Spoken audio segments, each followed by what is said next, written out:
여러분, 우리가 죄를 짓더라도 실수를 하더라도 우리 안에 계신 예수님을 믿음으로 우리는 날마다 구원을 이루어가는 것입니다.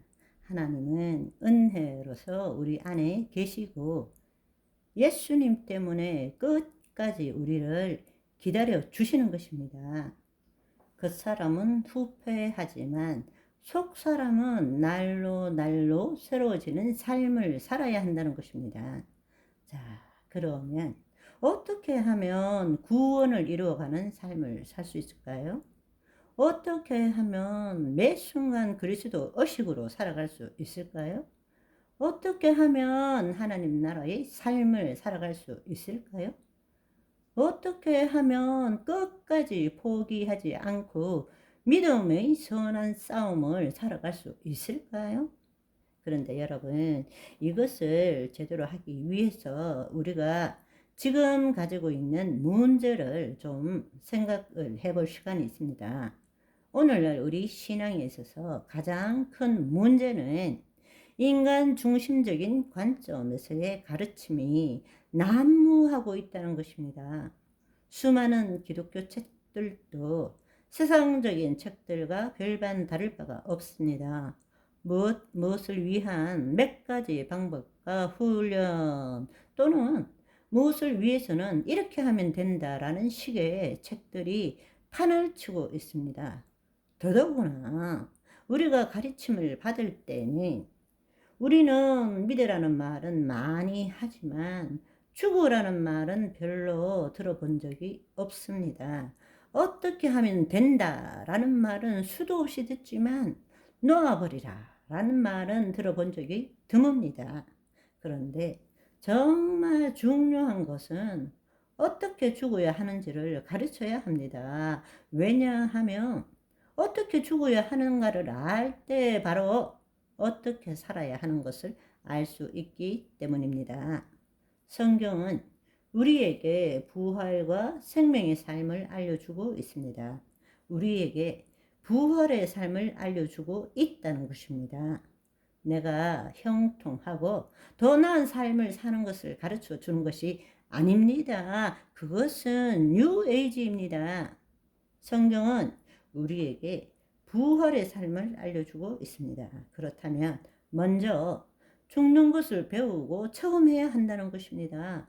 그런데 우리 모두니 어떻게 하면 잘 살 수 있는지, 올바르게 살 수 있는지, 더 훌륭한 그리스도인이 될 수 있는지에 대해서만 배우고 있다라는 것입니다.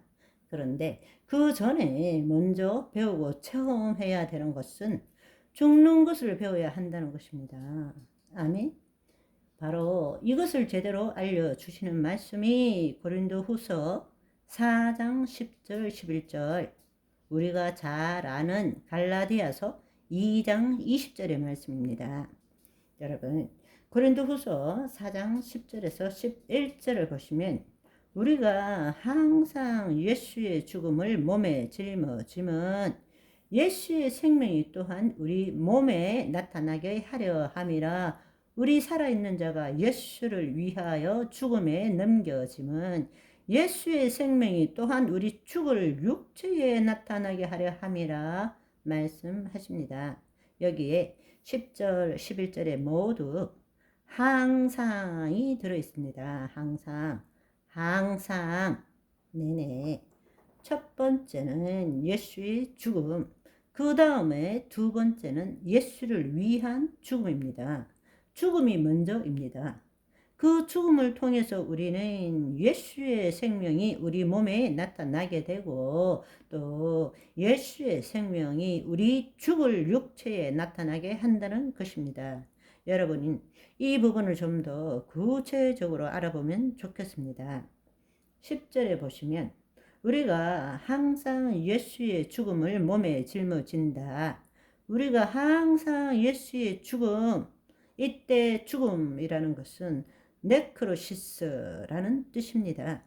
몸의 활동, 비활동을 대비하는 의미에서 활동하지 않는다. 죽음, 시체라는 말을 나타내는 것이 죽음입니다. 그러니까 예수님이 활동하는 것이 아니라 완전히 죽으셨다. 십자가에 못 박힌 것이 완전히 죽으셨다. 시체가 되었다라는 뜻입니다. 우리가 항상 예수의 죽음을 몸에 짊어진다. 몸에 짊어진다라는 것은 그분이 죽으신 십자가에 동참함으로, 다른 말로 흘리신 피를 마심으로 그 몸에 짊어진다는 것은 바로 항상 가지고 돌아다닌다는 것입니다. 그분이 죽으신 십자가에 동참함으로, 다른 말로 흘리신 피를 마심으로, 그것이 바로 예수의 죽음을 몸에 짊어진다는 것입니다. 이때 이 소마라는 것은 우리가 흔히 아는 신체만을 이야기하는 것이 아니라 우리의 마음까지도 포함하고 있는 말입니다. 생각까지도 포함하고 있는 말입니다. 이 말씀은 다른 말로 말하자면 우리 몸에 예수님의 흔적을 지니고 있는 것과 마찬가지죠. 우리가 지금 이 시간에 살아 숨쉬는 것이 바로 예수님의 피값 위에서 내가 존재하고 있다라는 것입니다. 우리가 그 예수의 죽음을 우리 몸에 짊어짐은 예수의 생명이 또한 우리 몸에 나타나게 하려 함이니라. 이때 예수의 생명은 조예입니다. 헬라어로 조예. 이것은 죽음과 반대되는 초자연적인 생명, 영원한 생명을 말합니다. 하나님의 생명이 바로 그 조예입니다. 모든 죽음과, 성경에는 죽음이 세 가지가 나옵니다. 네크로시스, 다나토스, 드네토스라는 말이 있는데 이 모든 것을 포함한 죽음, 그 죽음과 반대되는 초자연적인 영원한 생명을 의미하는 것이 바로 예수의 생명 조예라는 뜻입니다. 바로 영생이 우리 몸에 나타나게 하는 것이죠. 예수의 생명 조예가 저와 여러분의 몸에 나타나는 오늘이 되시기를 소망합니다. 바이바이.